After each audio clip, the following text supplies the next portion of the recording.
Today we celebrate a new year. Today we celebrate a new opportunity to learn and a new opportunity to grow. This is the largest collection of Lexington 1 employees ever.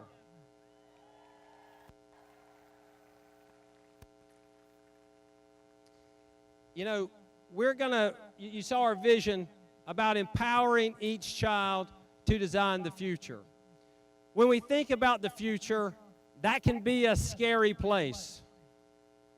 Primarily because we don't know what's going to happen next. Now, this summer, I did maybe the scariest thing of all. I didn't skydive. I didn't bungee jump. I was teaching a 15-year-old how to drive. As I sat in that passenger seat, I wasn't sure if I was going to have a future or not. An underrated part of this picture is look what my daughter's doing in the back seat. Notice she's thumbs downing this experience. Well, last year I watched a film that talked about the future called Most Likely to Succeed. And in that film, they describe a future where technology improves our lives, but at the same time accelerates and begins to replace jobs that we once thought untouchable. So the question for us as educators is, how do we prepare children for a future that is defined by ambiguity and uncertainty? For example, a college degree is no longer a guarantee of success. Districts across the country are struggling with this because the rules have changed, and yet they're still playing the same old game. Let's take a look at the board here, and let's look at how the future is going to be different. People at Sony, Google, and Samsung are working to create contact lenses that will allow you to go online. For some unknown reason, we're close to bringing back the woolly mammoth. I don't know why, but okay, goals, dreams. Over the next few years, we will discover thousands of new planets because of advancements in telescope technology.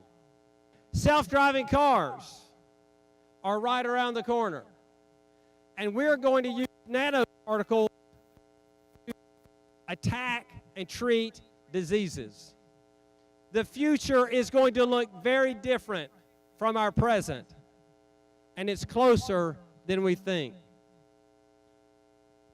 The one thing we know for sure, though, about the future is that together we're going to be able to face it.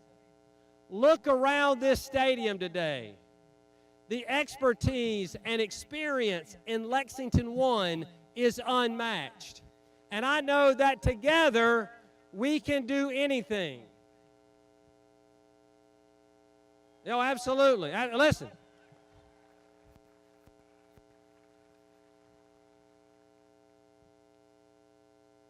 This year is also going to be the first year of our new strategic plan. Now, this strategic plan differs from our old one in a couple of different ways. First, we wanted to have a 3-year plan instead of a 5-year plan because we want to be more flexible, more adaptable, and ready to face the change that's coming our way. Second, we built the strategic plan focused on the good work that's already being done in Lexington 1. I want to be clear about something. Our new strategic plan is not a list of initiatives.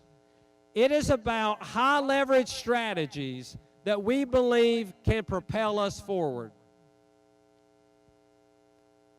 When we think about this future, this uncertainty, we need a clear direction.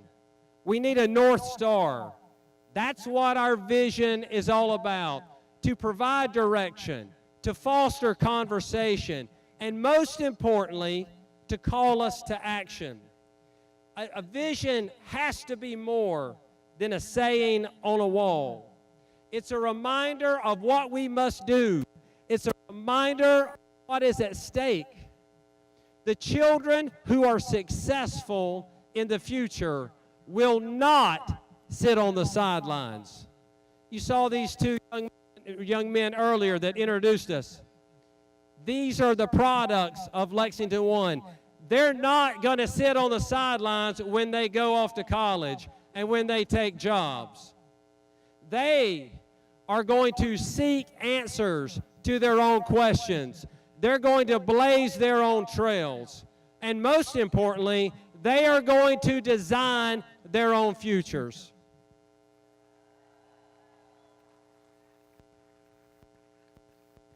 So our vision is about the why. Our mission is about the how.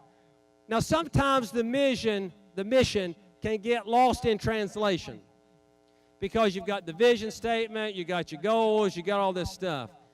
But we will not achieve our dreams. We will not achieve our goals as a district unless we make our vision a reality, unless we cultivate a caring community where all learners are extraordinary communicators, collaborators, creators, and critical thinkers. So what does this mean? If that's our vision, if that's our mission, what's the so what? What does this mean for Lexington 1? Well, we did a little something different as well, is we decided to make commitments, promises to our parents, promises to our community, and promises to ourselves about how we will act and how we will go forward. So take a look at our first system commitment. My favorite part of this commitment is the phrase, regardless of circumstances. Now that's a tough one. Our children come to us with challenges. Our children come to us with difficult circumstances. But I've told you before, and I'll tell you again, I believe that the best day of a child's life is the day they become a Lexington 1 student. Because that's the day they meet you.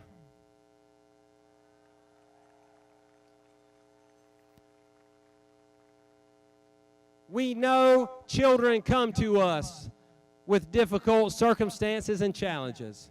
But I am proud to work in a district where we do not use those circumstances and challenges as an excuse for failure. This commitment also speaks to something else, that in our district, it's not just enough to graduate. Graduation certainly is a goal, but it's not the goal. The goal is being prepared for what comes next. And that leads us to our second commitment. It's not a new initiative. This is not just a poster. We're not all of a sudden doing power skills. This is about how we develop our children each and every day.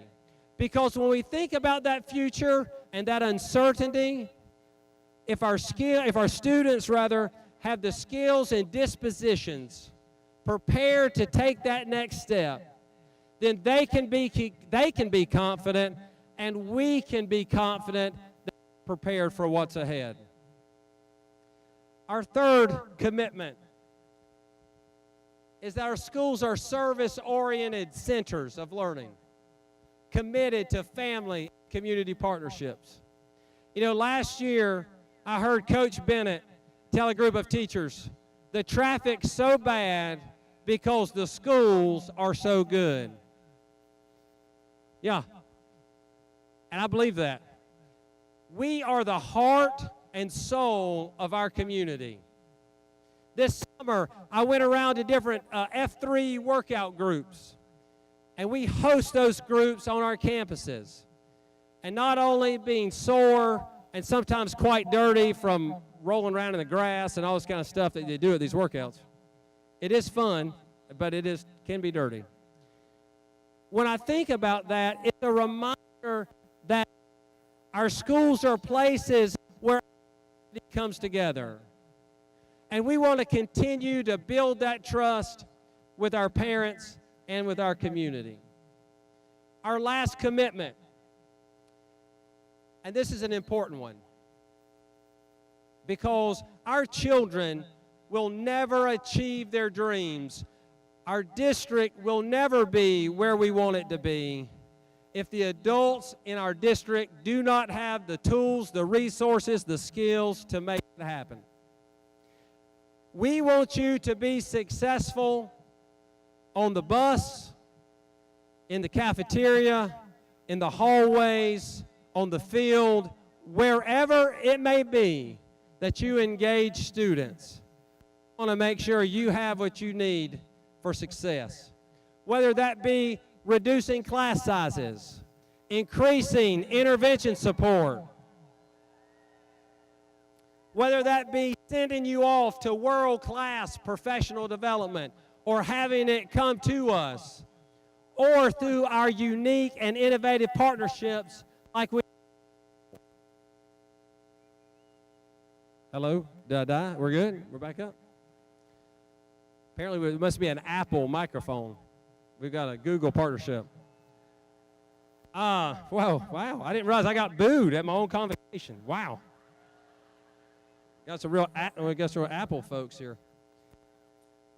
The last part of the strategic plan that I want to talk about is what we call Project Hope.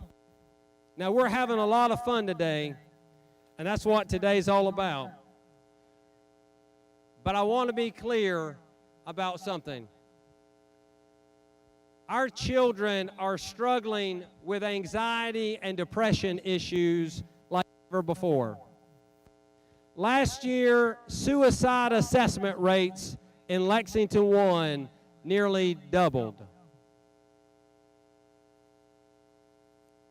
We had a student last year that we had to give a suicide assessment to because no one was liking his social media post. I wish that I were making this story up, but I'm not. We even have some of the best counselor-to-student ratios that you'll find.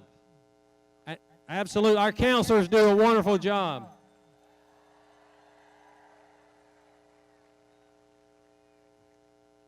But even that number is 300 to 1. So this year, we're partnering with Lexington Mental Health. We're hiring 14 mental health counselors over the next 2 years.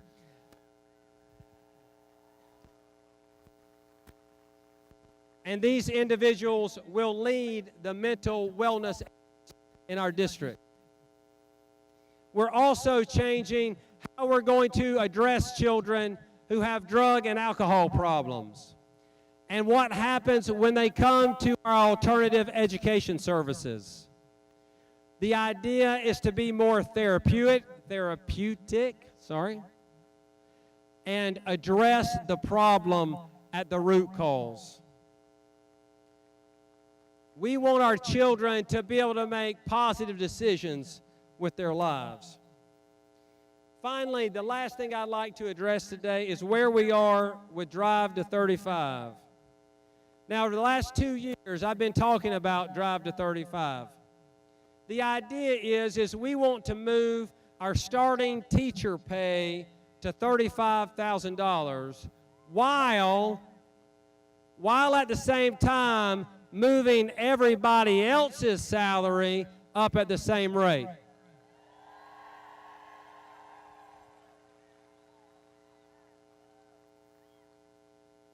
So I want to give you an update. Your board that we spoke to earlier, that was introduced earlier, approved this year an additional 2% pay raise along with your step. So our certified and our classified folks are going to see this year and another 3 to 4% raise. Okay?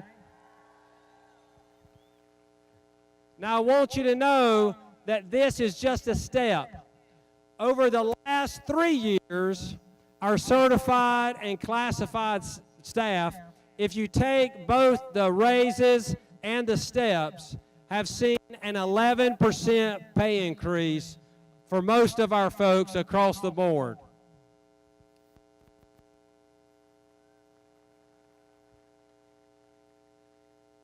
I believe that our most important resource are the people who are sitting in this stadium. And the board and I commit to you that we will continue to focus our efforts on making your salaries more competitive.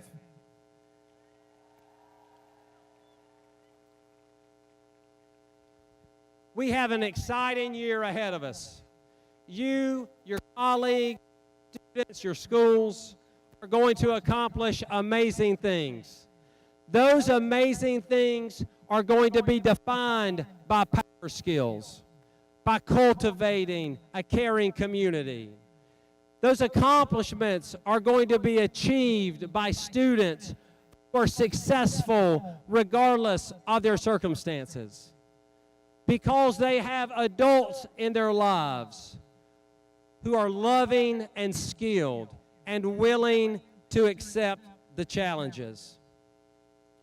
Thank you on their behalf and on behalf of your board for your willingness to empower each child to design the future. Thank you. We're going to have a fantastic year.